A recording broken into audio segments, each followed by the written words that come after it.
A black mother walked out of the supermarket with her son. They got into their own car. As she reached for the key, a white police officer rushed over.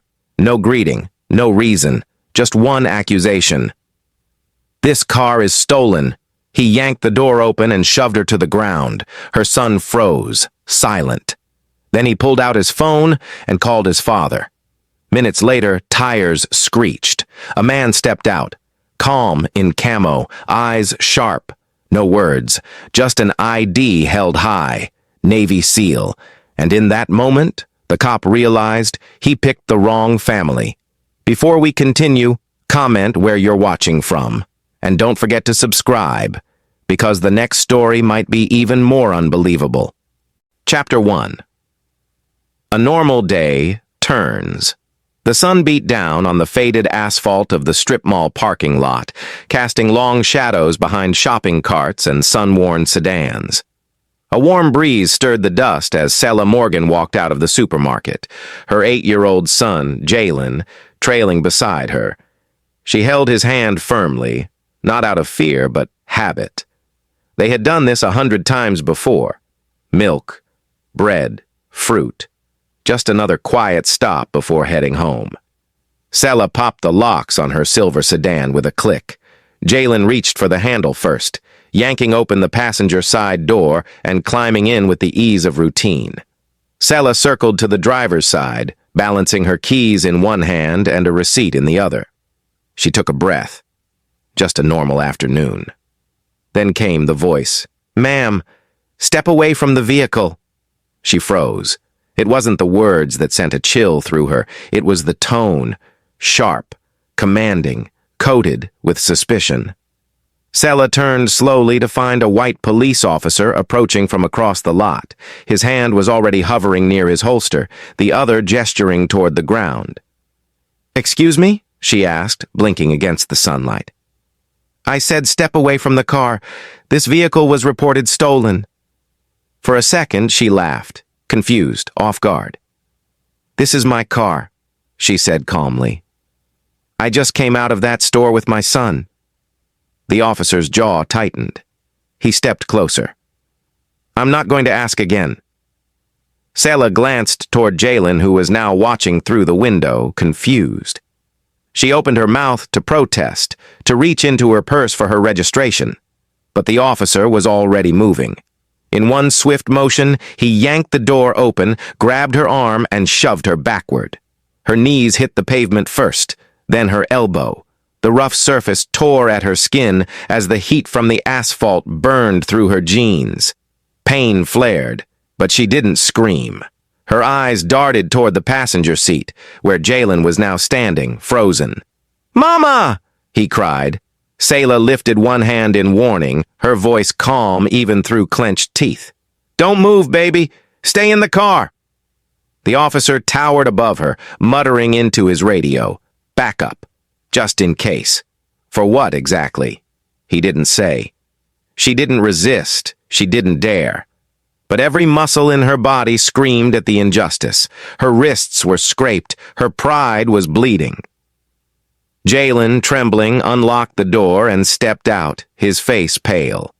His mother had told him stories about the world, about what could happen, but nothing had prepared him for this. He didn't cry. Instead, he pulled out the old phone his father had given him before his last deployment. It was a battered flip model, but it still worked. Jalen flipped it open, scrolled to the number saved under Dad, and pressed call. It rang once, twice. Then a voice, low and firm. "Jalen?" "Dad," he whispered, glancing at the officer who was now walking away, radio still crackling. "It's Mom." He pushed her down. He said, "Our car is stolen." Silence, then a single reply. "I'm on my way." 10 miles away, Marcus Morgan stood in the driveway of his sister's house, a duffel bag still hanging from his shoulder. He had just returned from his last deployment. Afghanistan.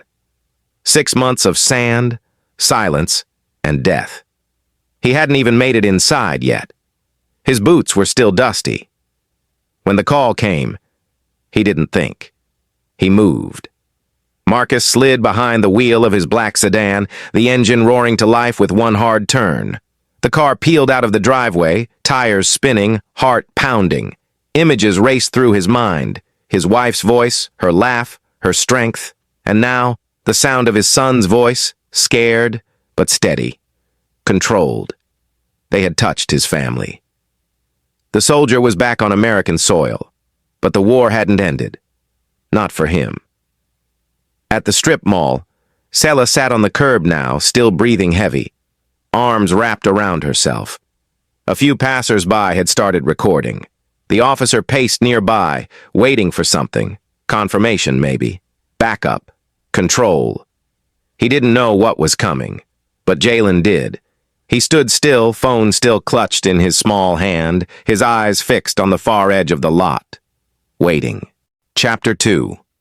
The Accusation. The flashing blue and red lights painted the parked cars in harsh, stuttering color. People had started to gather, some with phones out, others watching from behind car doors. Most stayed silent. A few whispered. Sela sat on the curb, breathing shallow, her palms scraped raw and stinging. Gravel clung to her jeans and arms. Her body ached, but worse was the burn of humiliation. The officer paced near the patrol car, his radio hissing updates. He didn't look at her. Not directly, not anymore. Jalen stood a few feet away, still clutching his father's phone.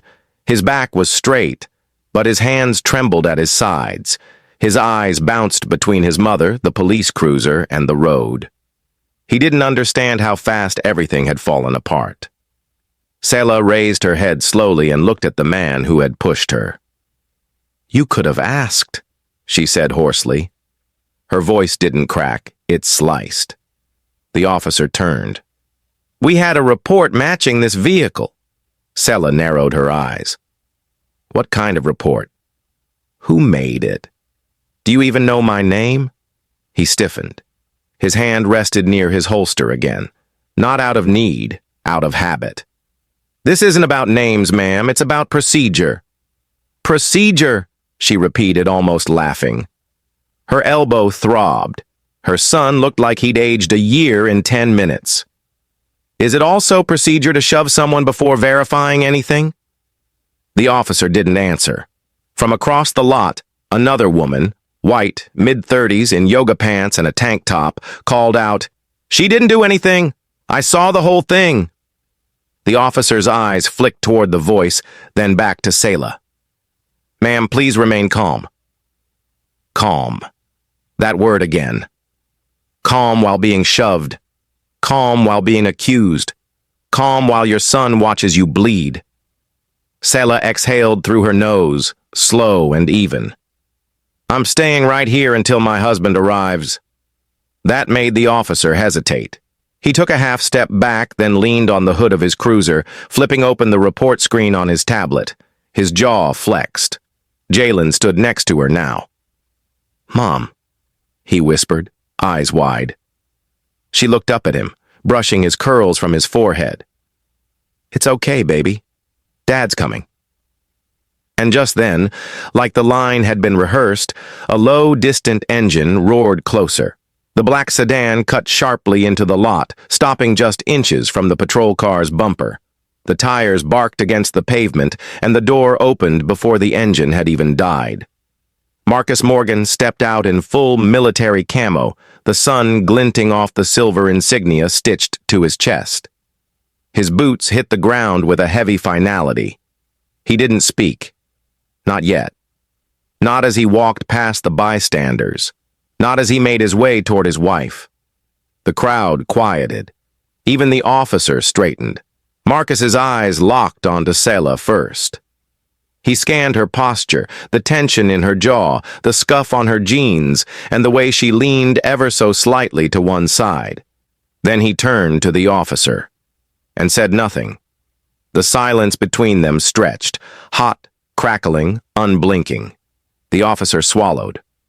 "Sir, this situation—" Marcus held up a hand, slowly, firmly.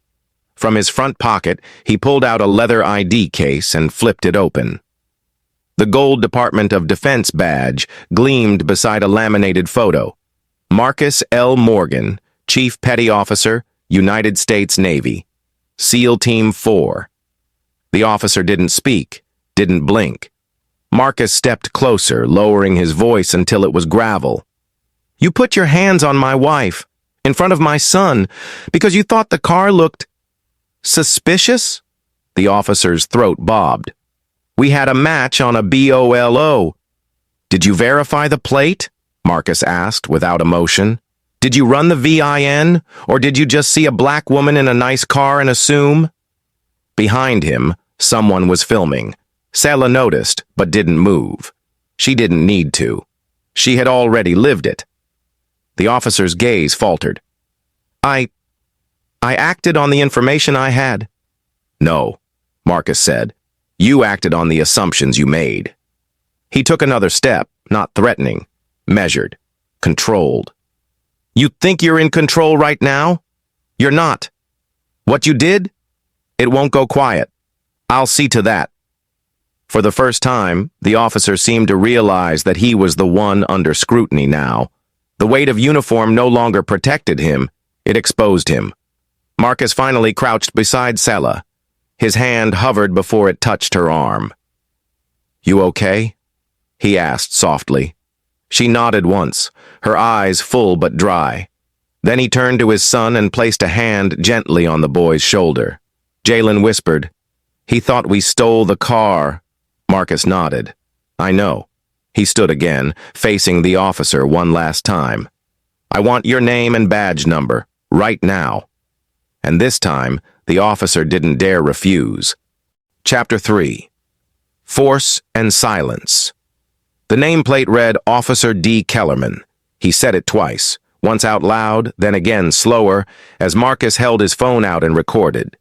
The man's voice was suddenly subdued, the bravado drained from it. The parking lot was no longer his territory. Marcus didn't threaten. He didn't yell. His silence carried the full weight of someone trained to enter war zones without fear. He turned the camera off and slid the phone into his pocket. Jalen stood silently beside his mother. He hadn't let go of her hand since Marcus arrived. His small fingers were wrapped so tightly around hers that his knuckles were white. "Come on," Marcus said, glancing down at them both. "Let's get you checked out."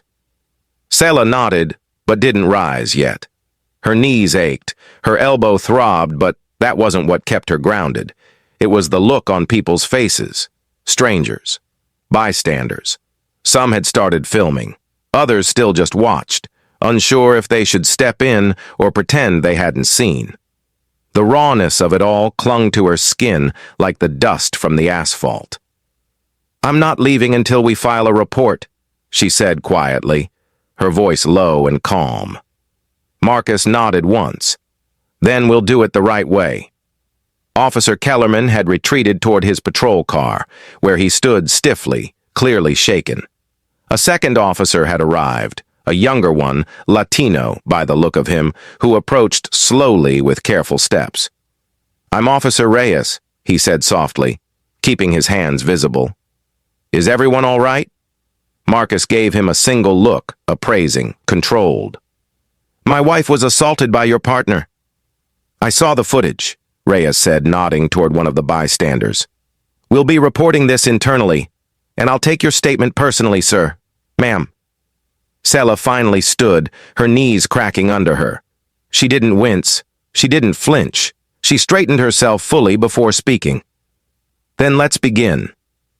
In the small office inside the strip mall's security station, the air was cool, fluorescent, and sterile. Marcus stood by the wall, arms folded.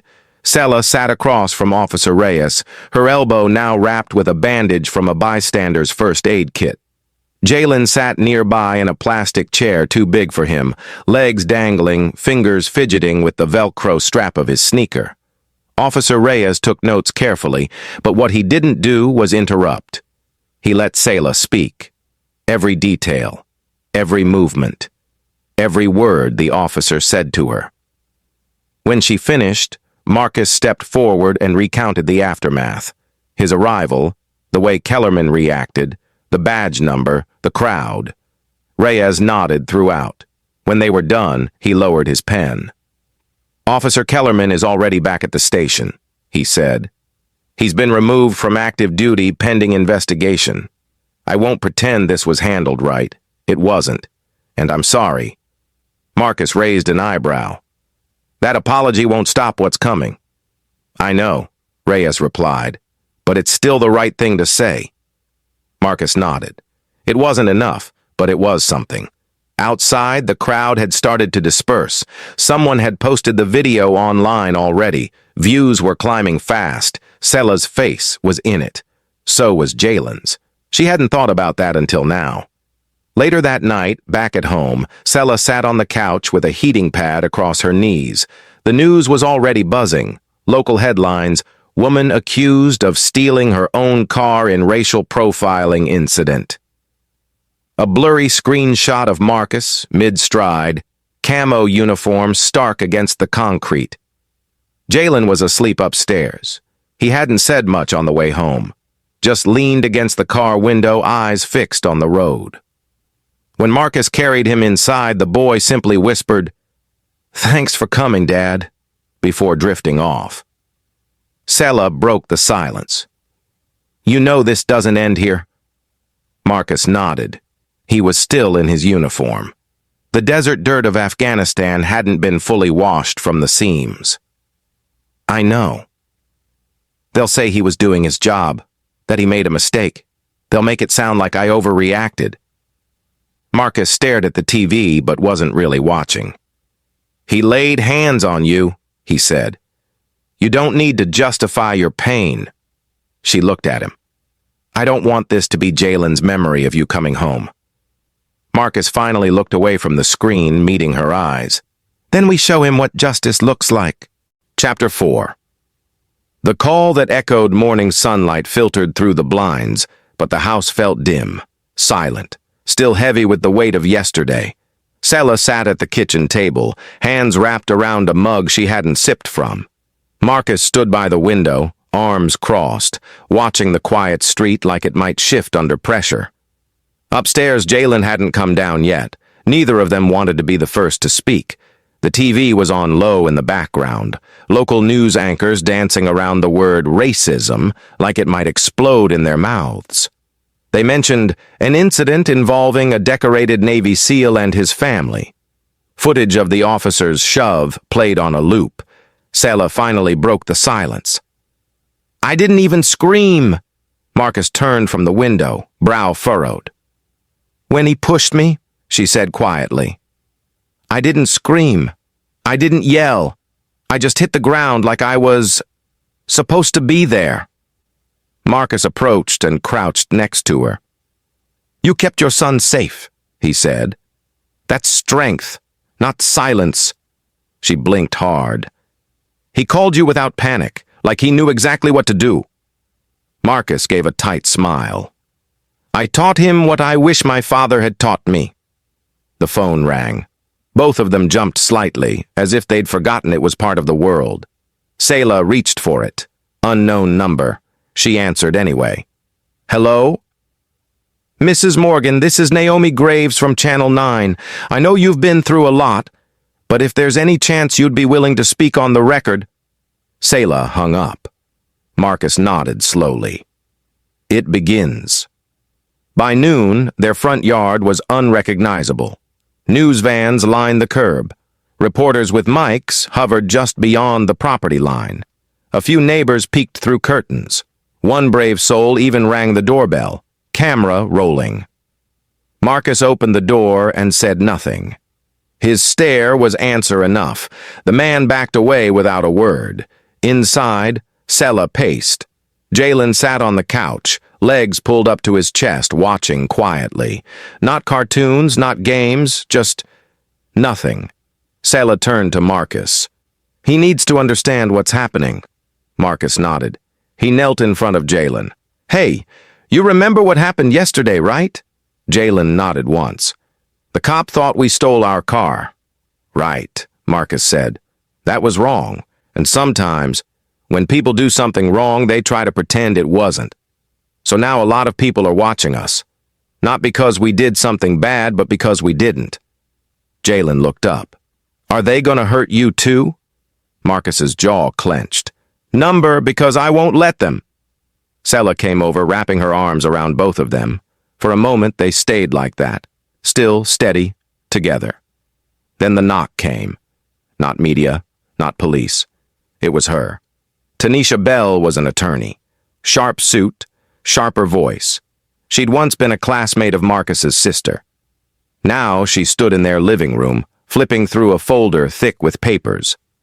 I've already drafted the civil suit, she said. Unlawful use of force, racial profiling, emotional trauma. And I've spoken to 3 outlets who are willing to tell your story your way.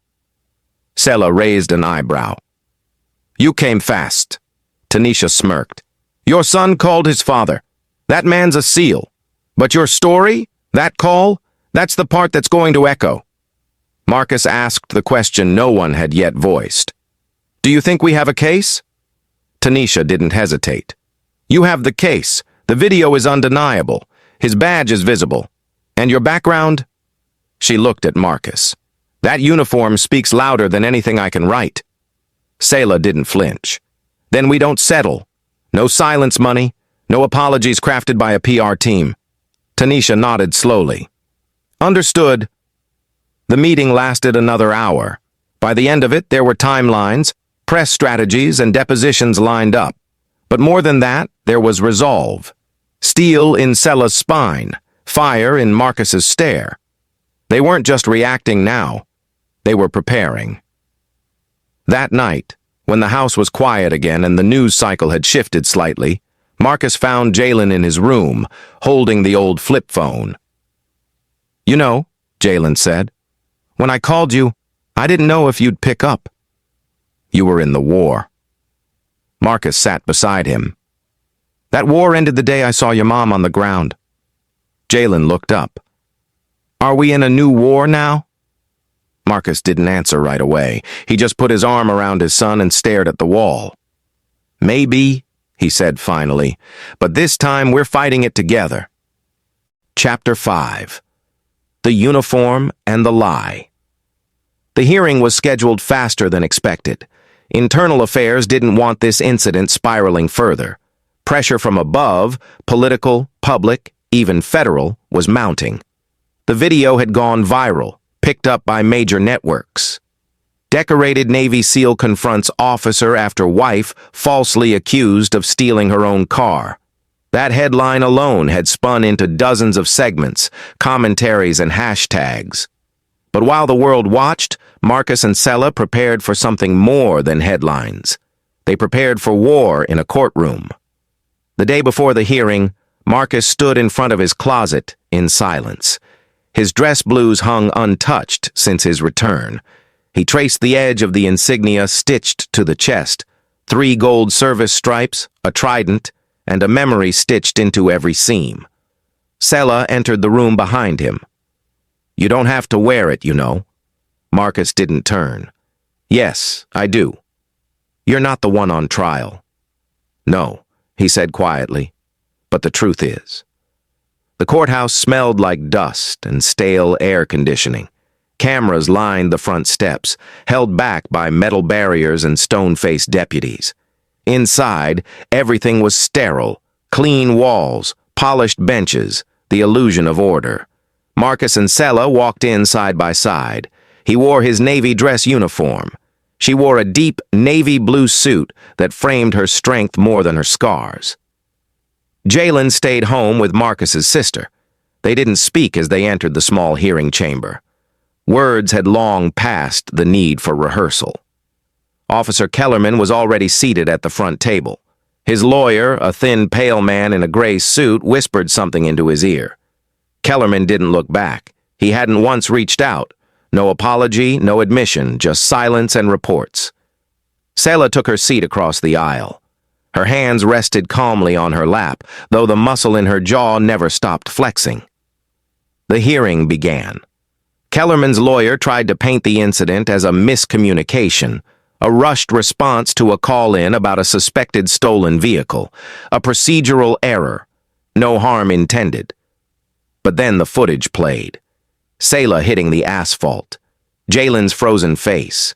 Marcus stepping from his vehicle, unreadable under his uniform. The courtroom was silent. When Selah took the stand, she didn't cry. She didn't shake. Her voice was clear. "I've never been arrested, never been questioned about my car. That day, I wasn't treated like a person. I was treated like a threat." The panel asked, "Did you resist arrest?" She smiled bitterly. "There was no arrest, just aggression." Then Marcus spoke. "I've served 6 tours," he began. "I've led missions that don't make the news. I've buried friends. And I've never once felt fear the way I did when I got that phone call from my 8-year-old son telling me a man with a badge had thrown his mother to the ground." He looked directly at Kellerman. "I've been trained to neutralize threats. But what do you do when the threat is wearing the same flag you swore to protect?" Outside the chamber, the press swarmed. Reporters shouted questions. Marcus shielded Selah with his body as they pushed through. "Do you feel the officer was racially motivated? Are you pursuing criminal charges? What message do you want to send to the country?" They didn't answer. Not yet. Inside, the hearing adjourned. The board would review, decide, delay perhaps. But the world was already reacting. That night, social media lit up with the phrase, "The uniform doesn't excuse the lie." And for once, the country listened not because a soldier spoke, but because a family stood. Chapter 6. Viral Fire. By morning, their names were everywhere. Selah Morgan, Marcus Morgan, and most poignantly, Jalen Morgan, the 8-year-old who had made the call that started it all. The video clip of the incident, stitched together with Marcus's powerful courtroom words. "What do you do when the threat is wearing the same flag you swore to protect?" had exploded across social media. It wasn't just being shared, it was being dissected, debated, and igniting outrage far beyond the borders of their small town. Hashtags flooded timelines. Protect black families, not your threat. Wrong family, wrong fight. Selah sat on the edge of her bed, scrolling through the chaos. Part of her wanted to shut it all off, but the other part, the larger part, felt something unfamiliar. Power. For once, she wasn't being silenced. People heard her, felt her, stood with her. Across the room, Marcus sat in silence, watching the same clip on the television. News anchors echoed the same phrases: decorated Navy SEAL, racial profiling, internal investigation, community response. He turned to Selah. "They've turned us into a symbol." She looked at him. "Then let's make sure it means something." By noon, their front porch was filled with letters, handwritten notes, flowers. Even military veterans, black, Latino, white, had shown up just to shake Marcus's hand and quietly say, "Thank you." But not every message was supportive.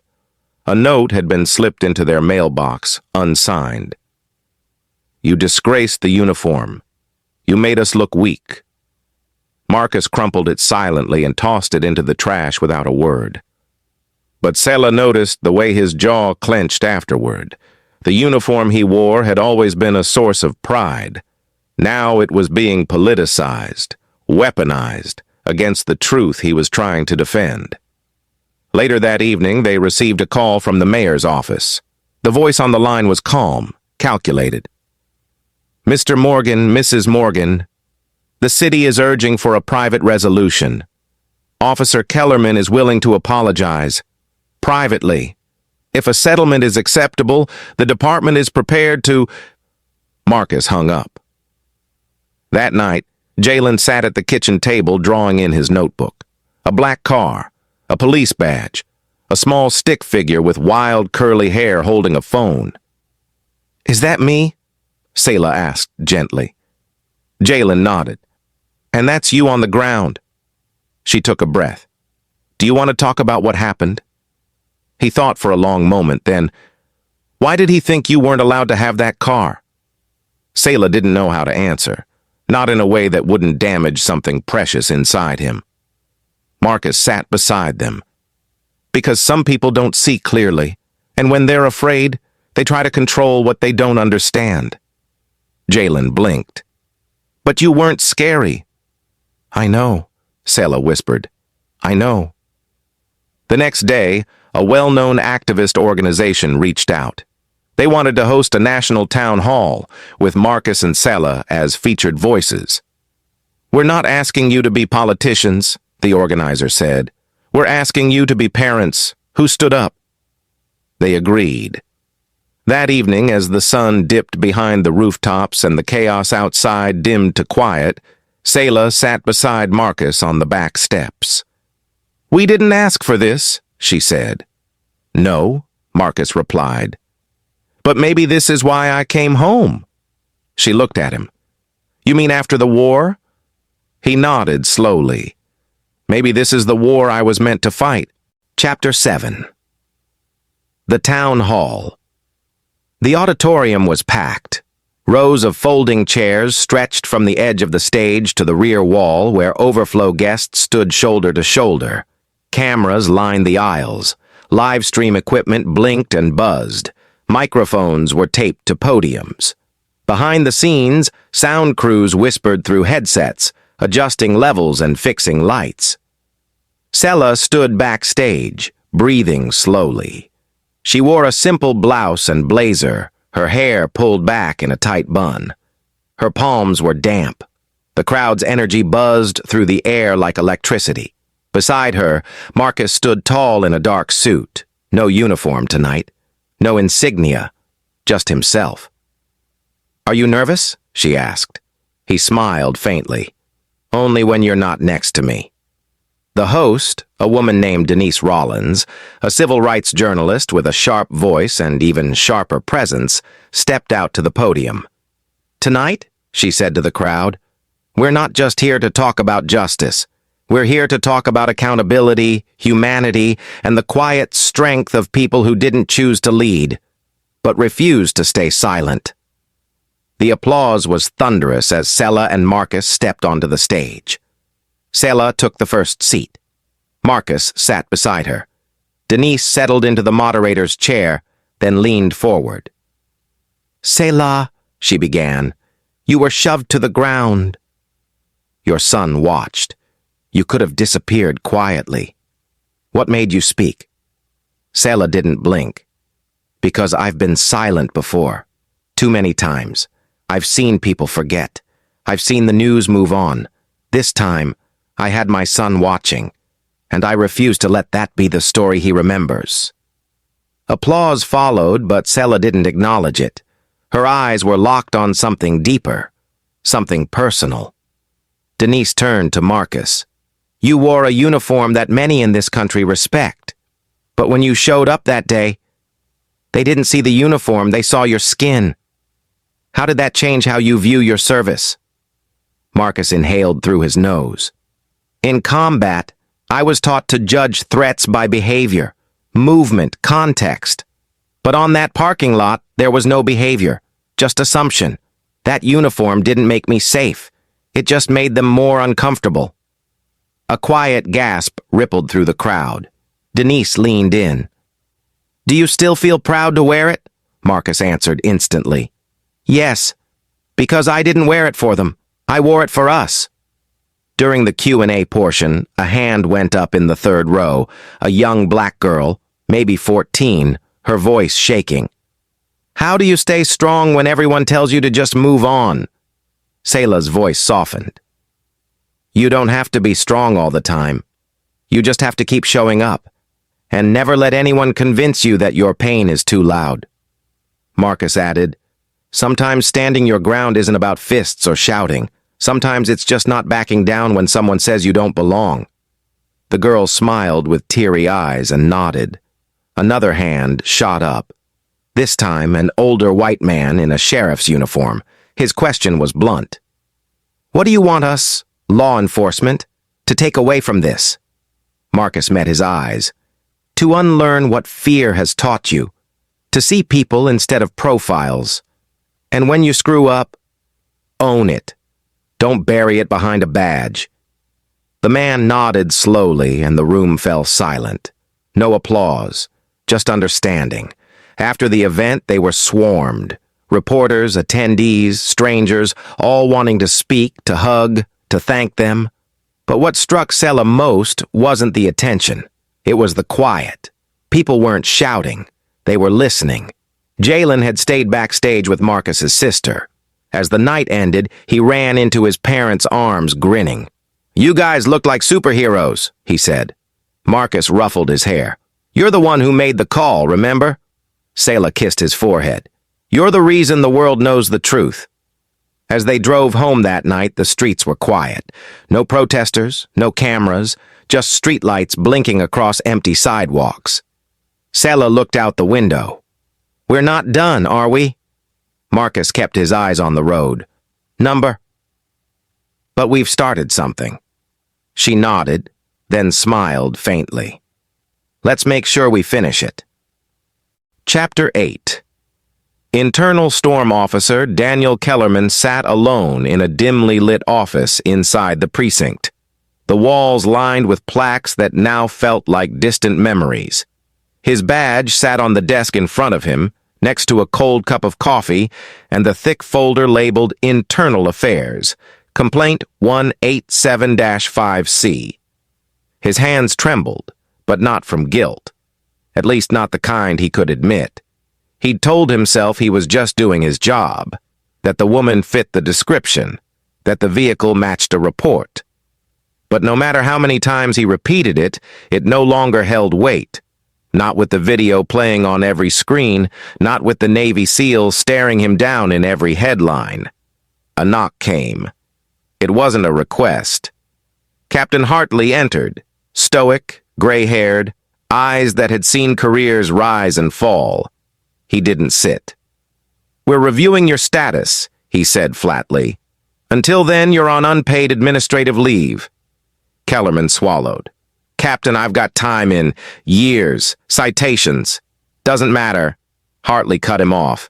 "You're a national headline now, and not the kind this department survives."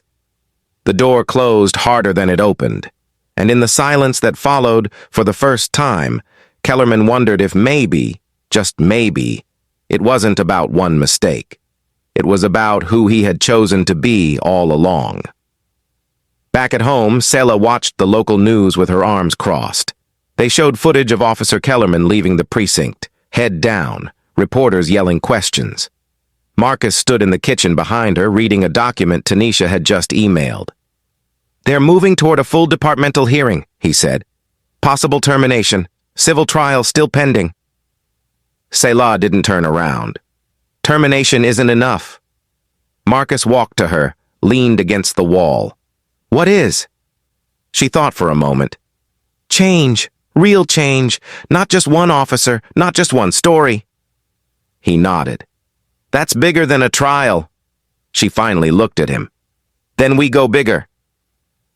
The next day, Sela met with 3 women from the local community action board. Mothers, educators, counselors.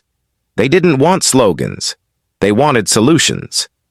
"There's a gap between our kids and the officers who claim to protect them," said one woman, Gloria James. "We can't fix what we don't confront." Sela leaned in. "Then we confront it. At the schools, in the training rooms, at city council, everywhere." "What do we call it?" asked another. Sela thought for a moment, then smiled. "The Jalen Initiative." Marcus, meanwhile, worked behind the scenes. He contacted military colleagues who had transitioned into law enforcement, veterans with both discipline and empathy. Together, they drafted a proposal: mandatory de-escalation training, race-based response evaluation, and a community ride-along program for incoming officers. He didn't need to shout. His uniform and his story spoke louder. One night, after a long community meeting, Marcus came home late to find Jalen waiting up in the living room. "You should be asleep," he said, dropping his bag. "I wanted to ask you something," Jalen said, eyes serious. Marcus sat beside him. "Are people going to stop pushing moms like that now? Because of what we did?" Marcus hesitated, then shook his head. "Not all of them. Not right away." Then what's the point? Marcus looked at his son. The point is that next time they'll think twice. And the time after that, maybe someone else stands up, maybe someone says no, and eventually, the pushing stops. Jalen nodded slowly. I'm glad I called you, he said. Marcus pulled him close. So am I. In the weeks that followed, the Morgans became more than a family. They became a movement. The town hall footage was used in police academies across 3 states. The Jalen initiative was picked up by multiple school districts. And Sela? She was asked to speak on a national education panel about community protection and parenting through systemic injustice. But even as the momentum grew, a storm was brewing behind closed doors. A private email leaked from within the police department. It referred to Marcus as a threat in uniform and Sela as an opportunist. It was unsigned, but it circulated fast. Marcus read it without flinching. Sela read it, then set her phone down. We're not just pushing back against a man, she said. We're pushing against a machine. Marcus nodded. Then let's bring tools. Chapter 9. Exposure. It started with a whistleblower. A young black officer named Malik Denton had only been with the department 2 years. Fresh out of the academy, quiet, observant, and smarter than most gave him credit for. He had seen the email, the one calling Marcus a threat, and Sela an opportunist, long before it leaked. What disturbed him more wasn't the words themselves. It was how many people had laughed at them. So Malik made a choice. He copied the entire internal thread, attached screenshots, dates, names, and quietly forwarded it, not to the media, but to Sela. The subject line was short. You deserve to know the truth. Sela read the email in the living room with Marcus sitting beside her, their fingers brushing across the keyboard as they scrolled. There were over a dozen names attached to the email chain. Some familiar, command staff, city officers, some strangers. Most of the messages weren't overtly violent, but they were dismissive, sarcastic, venomous in their indifference. She'll fade like the rest of them, just another headline. He thinks SEAL training makes him a hero in a civilian mess. Give it a month. The country forgets fast. Sela's eyes didn't blink. They never saw us as people. Marcus leaned back in his chair. They never needed to. That's the problem. Tanisha arrived within the hour, her briefcase thudding against the table. This isn't just bias, she said. This is coordinated defamation inside a government agency. It proves culture, top to bottom. Marcus nodded. We take it public. Sela paused. We bring Malik with us. Tanisha raised an eyebrow. He could lose his job. Sela's voice was clear. He risked it to tell the truth. If we hide him, we're playing their game. The press conference was held in the same community center where the town hall had taken place, but this time, the crowd was twice as large. Sela stood at the podium flanked by Marcus, Tanisha, and Malik Denton, now publicly stepping forward. His voice trembled slightly, but his conviction didn't. I became a cop to protect people, he said into the microphones.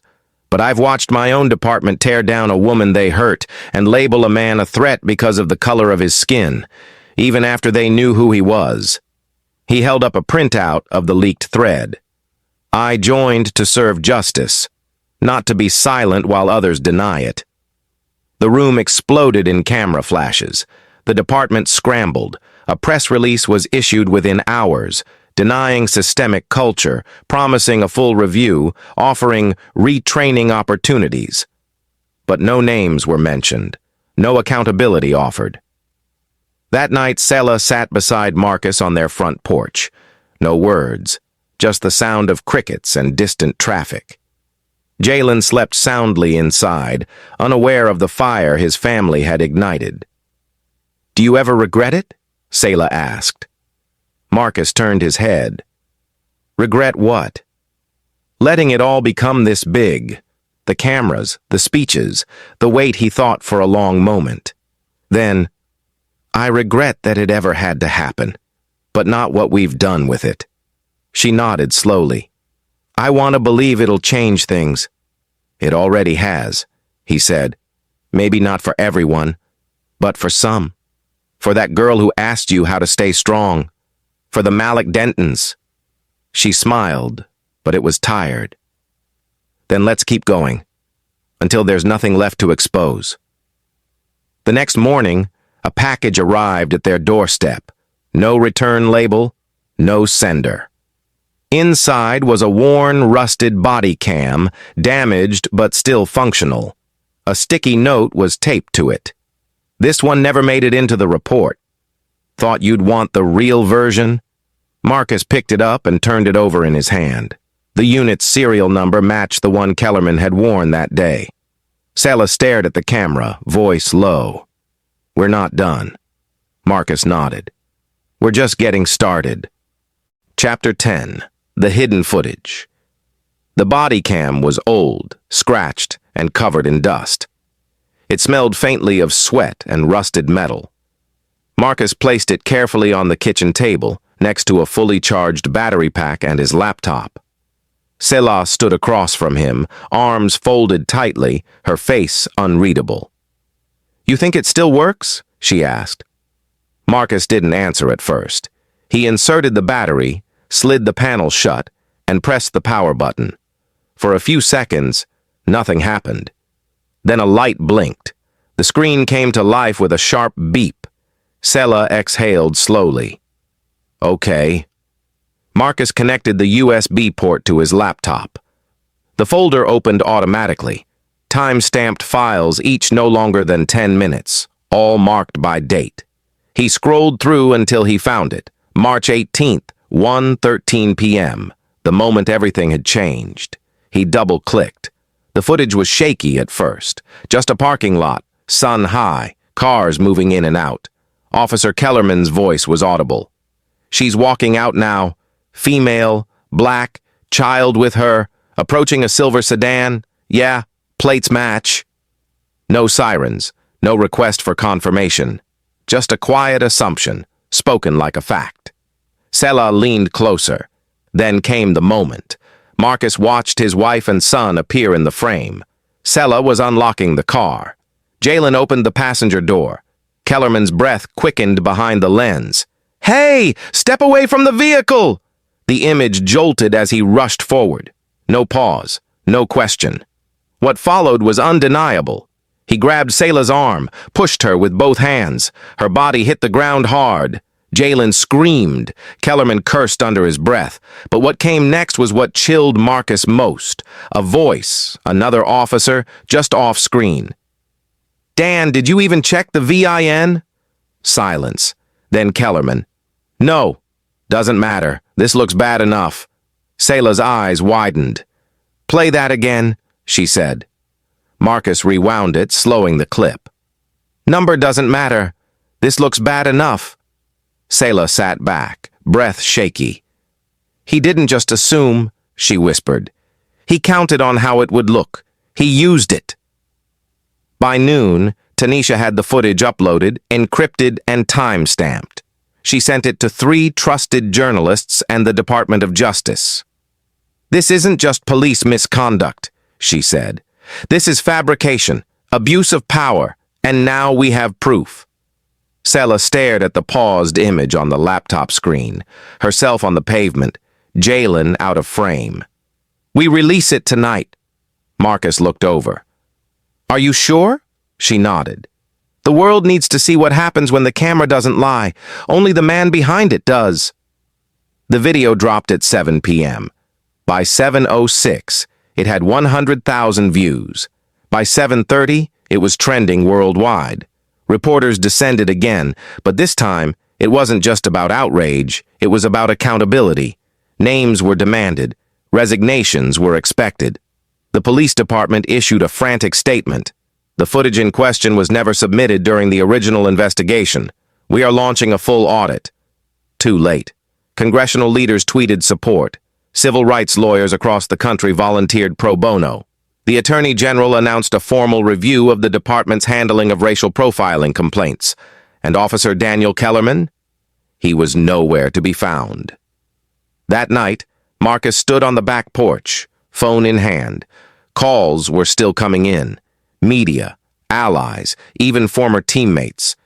Everyone had something to say. Sela stepped outside beside him. "You think we broke something?" she asked quietly. Marcus shook his head. "Number, I think we revealed something that was already broken." She looked up at the stars. "Do you think he regrets it?" Marcus was quiet for a long time. "Number, I think men like that don't regret until it costs them something." Sela's jaw clenched. "Then let's make sure it does." Chapter 11. The Fallout Officer. Daniel Kellerman was officially terminated within 48 hours of the body cam footage being released. But it wasn't enough. Not for Sela, not for Marcus, not for the millions of people now following their story. Because while Kellerman vanished into silence, the damage he had done had echoed across the nation. And now, that echo was roaring back. The mayor held an emergency press conference. His tone, once dismissive, was now pleading. "We acknowledge the failure in both conduct and oversight," he said, flanked by the police chief and city council members. "An independent review board will be created immediately, and all cases involving Officer Kellerman are being reopened." Sela watched the broadcast from her living room, arms crossed, jaw tight. "They're scrambling," Marcus said beside her. "They're covering," she replied. "But they're doing it publicly now," Tanisha added, pacing the living room. "That's leverage. We use it." 2 days later, Sela stood before city council with a folder in her hands and fire in her voice. "You don't fix broken systems with press statements and reactionary firings. You fix them with structure, with consequences, and with people in power who aren't afraid to lose their seats doing the right thing." She laid out the plan, clear, organized, unstoppable. Mandatory body cam audits, community review boards with voting rights, quarterly bias response assessments, and at the center of it all, the Jalen Initiative integrated as policy, not suggestion. The vote passed 5-2. One council member abstained. Sela didn't flinch. She'd already won. Meanwhile, Marcus received a call from a Pentagon liaison. "We've seen the footage," the voice said over the phone. "You've represented the Navy and this country with the kind of integrity we wish more leaders displayed. We'd like to invite you to speak at the Department of Defense Summit next month." Marcus hesitated. "I didn't do this in uniform," he said. "No," the voice replied. "But everything you did proves why you earned it." Not everyone celebrated. A quiet protest formed across from their home. No signs, no chanting. Just 4 officers standing with arms folded, off-duty but fully dressed in tactical gear. It wasn't illegal. It wasn't loud. But it was a message. Marcus opened the door and stood on the porch. He didn't speak. He didn't move. He just stood taller. And after 20 minutes, they left. The civil suit hearing was scheduled within the month. Marcus and Sela sat side by side at the long table, Tanisha flanked by a small army of legal support. Across from them, the city attorney fumbled through opening statements about unfortunate missteps and unique circumstances. But the jury didn't need convincing. They'd seen the footage. They'd heard the silence. They watched Sela's knees hit the asphalt on loop across the evening news. The verdict came swiftly. Guilty of civil misconduct. Damages awarded $3.2 million. Marcus took Sela's hand, but she didn't smile. "Money doesn't heal this," she said quietly. "No," he replied. "But it builds the platform to change it." That evening, back home, Jalen sat on the porch with a small chalkboard in his lap. He was writing the words he wanted to say for his school assembly. Sela watched him from the doorway. "Need help?" He shook his head. "I'm almost done." She stepped outside and sat beside him. "What are you going to talk about?" He looked up, proud. "About making a call." Sela smiled. "The most important call I've ever heard." Jalen grinned. "It wasn't hard. It was brave. He paused. Mom? Yeah? Did we win?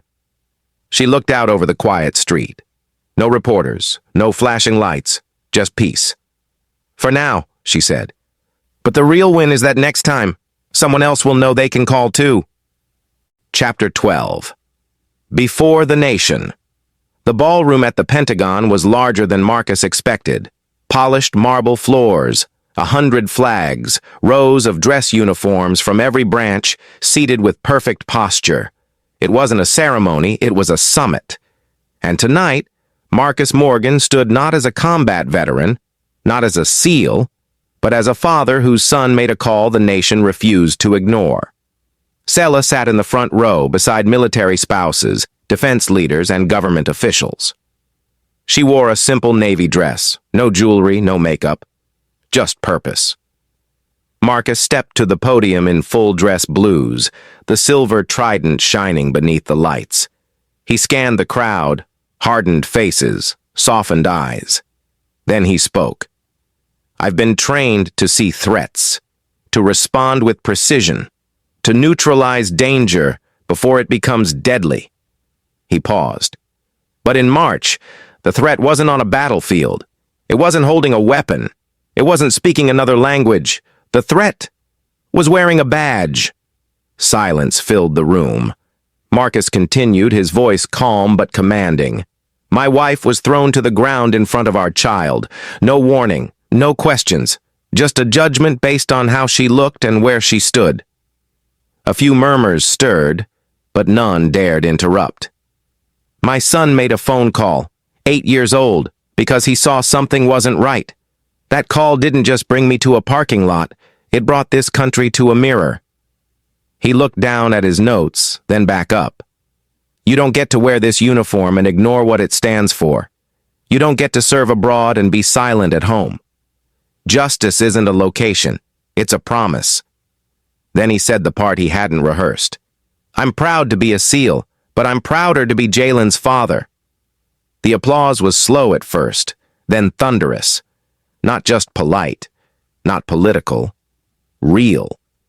After the speech, officials approached, generals, cabinet members, veterans. Many shook his hand. Some whispered thank yous. Others offered initiatives, collaborations, ideas. But one moment stayed with him most. A black female colonel, silver-haired, eyes sharp, approached Sela quietly. You didn't need a uniform to serve your country, she said. Sela smiled. I only did what a mother does. No, the colonel said gently. You did what leaders do.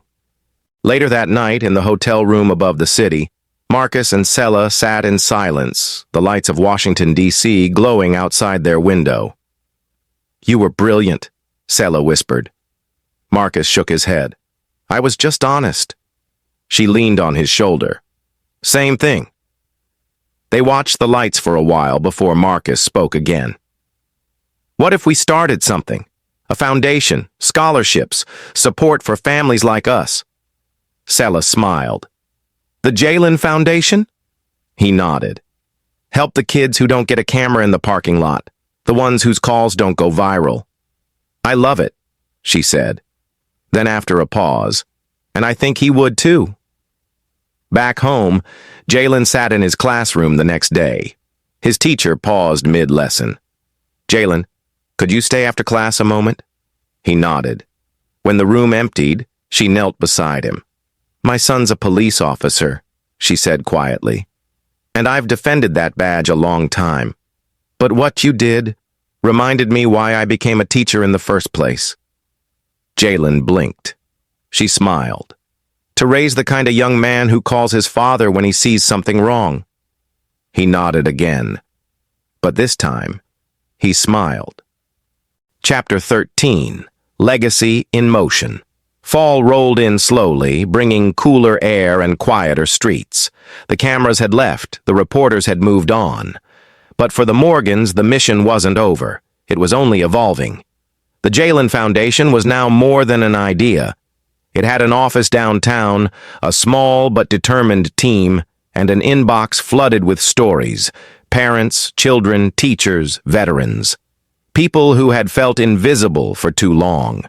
People who had seen themselves in Selah's bruises, in Jalen's quiet fear, in Marcus's rage disguised as control.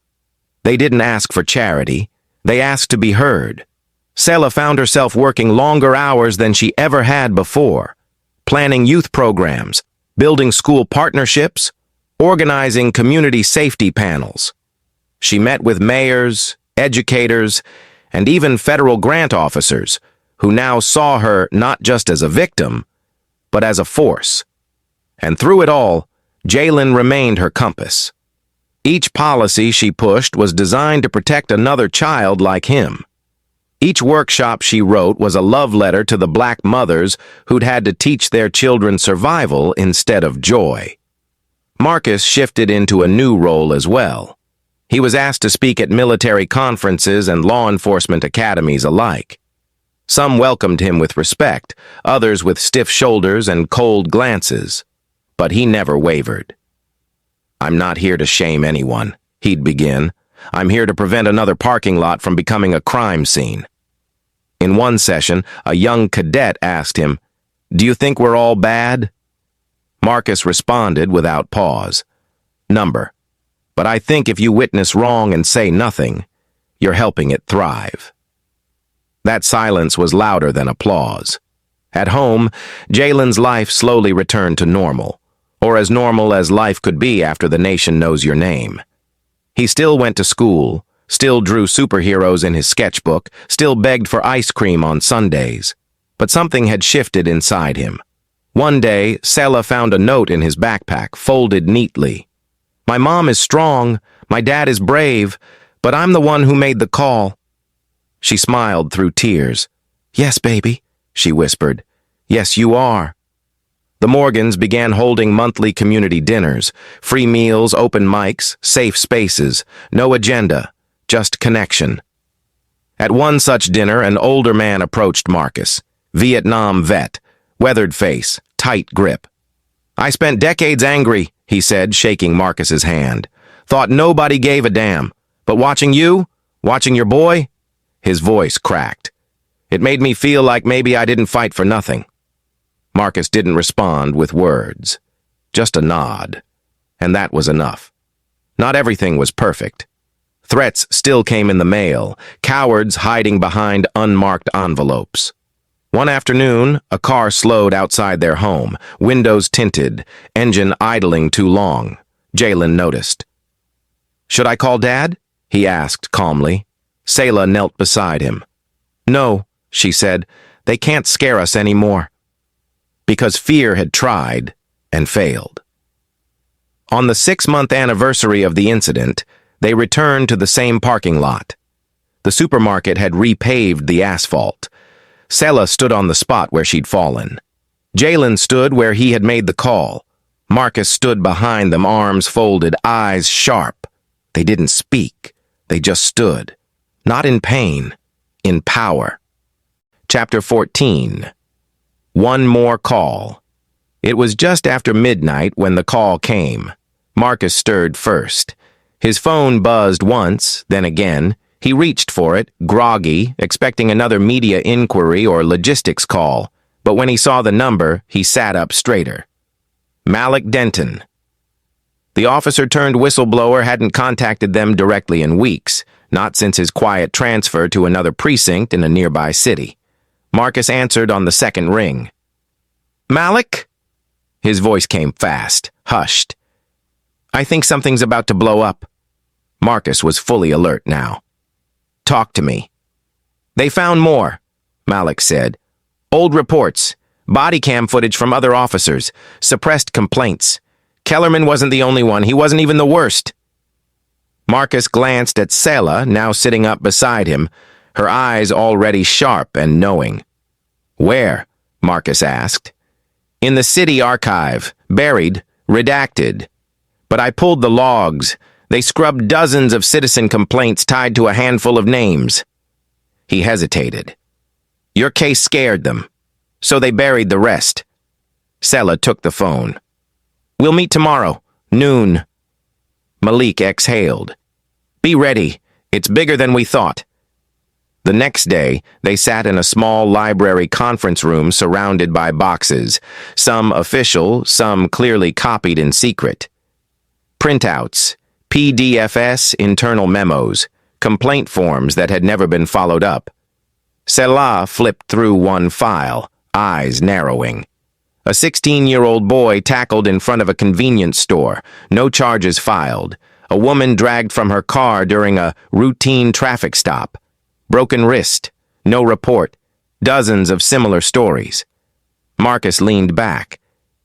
"They called you the threat," he muttered, "because you saw behind the curtain." Selah's voice was cold. "Number. Because we pulled the curtain down." That evening, they held a press conference. It wasn't just Marcus and Selah this time. It was Malik. It was Gloria James from the school board. It was Mr. Thompson, a former victim. It was faces, names, testimonies. Selah stood at the podium.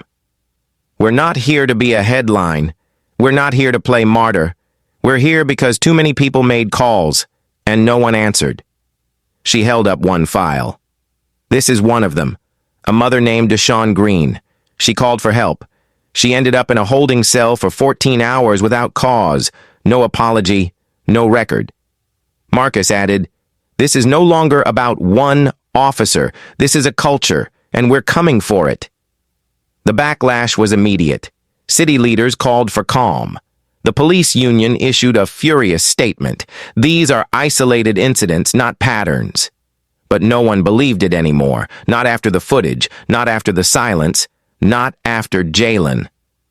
Back at home, Jalen watched the new press footage from the couch. "You think they'll listen this time?" he asked. Selah looked down at him. "They're not used to people remembering. But we do." Jalen nodded. "Then can I make another call?"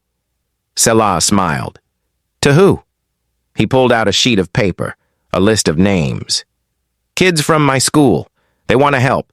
They said we should make a video. Tell them what it's like, what we saw." Marcus sat beside him. "You want to tell the story?" Jalen shrugged. "It's ours, isn't it?" Marcus looked at Selah. She nodded. "Let him," she said. "It started with his voice. Let it continue." The video dropped that weekend. Jalen sat in a chair, facing the camera directly. "I'm not famous," he said. "I'm just a kid, but I saw something wrong, and I called my dad, that's all." He paused. "And I'm glad I did. But not every kid has a dad who shows up. That's why we need to show up for each other." The screen faded to black. Then the words, "One call can change everything." It was shared across school districts, youth groups, police academies. Jalen was invited to speak at his school. He declined. "I already said what I needed to say," he told Selah. "Now it's their turn." Chapter 15. A New Beginning. Spring returned quietly, with soft breezes and blooming trees. The parking lot where it all began now bore a freshly painted mural, a tribute funded by local artists and community volunteers. It showed a black mother holding her child's hand, standing beneath a banner that read, "Courage doesn't always wear a badge." Below it, in smaller letters, "Dedicated to families who speak when silence is safer." Selah stood before it now, fingers grazing the painted edge. Jalen held her hand, taller now, more confident. His curls had grown out, his shoulders a little straighter. He was still a child, but the world no longer saw him as invisible. Marcus joined them moments later, sunglasses pushed back on his head. He didn't speak. He didn't need to. This place had once taken something from them. Now, it gave something back. The Jalen Foundation was thriving. With donors, national partners, and a growing volunteer base, they had funded de-escalation training programs in 6 cities and launched trauma response support for families impacted by racial violence. Selah had become the face of the movement, not because she wanted fame, but because she refused to let her pain become forgotten. She spoke at schools and justice summits, yet still came home every night to cook dinner, answer Jalen's questions, and fall asleep beside Marcus with her head on his chest. Sometimes she wondered how she'd become this version of herself, not a victim, not just a mother, a builder. Marcus was invited to consult with federal defense programs, advising on how military training could support, not substitute, public protection models. At first, he was reluctant, but over time, he realized something. Justice and discipline weren't at odds. They were siblings. And so, his quiet mission continued, at podiums, behind closed doors, on training grounds. His presence alone reminded people that protection didn't need to come at the cost of humanity. He hadn't fired a single weapon since returning home, but he had made more impact in silence than he ever had in combat. One warm Sunday, the Morgans hosted a neighborhood cookout. Something simple. No cameras, no speeches, just joy. Laughter danced between yards. Kids ran barefoot across grass. Jalen played soccer with two new friends from his school, one Latino, one white. The ball rolled beneath a picnic table, and the three boys chased it together, arguing over who touched it last. Selah smiled. This moment was the reward. Not the awards, not the headlines, but the return of normal. Marcus walked over, 2 plates in hand. "Burgers or hot dogs?" he asked. She raised an eyebrow. "What kind of question is that?" He laughed and handed her both. They sat beneath the old oak in the backyard, watching the evening settle in. "Think it'll last?" Selah asked. Marcus glanced at the boys chasing fireflies now. "I think we helped it begin." Later that night, as they tucked Jalen into bed, he asked the question Selah had been waiting for. "Is it over now?" She brushed his hair gently. "Maybe not for everyone, but for us. We found peace." He smiled. "Good." Then, after a beat, "Do I still get to be a regular kid again?" Marcus kissed his forehead. "You were never just regular, son. But yes, you can just be now." Jalen grinned, rolled over, and was asleep within minutes. Downstairs, Selah stepped onto the porch. The night was warm, the stars quiet. Marcus joined her. They stood in silence, hand in hand, not because they needed to speak, but because everything had already been said. And for the first time in a long time, that was enough. The end.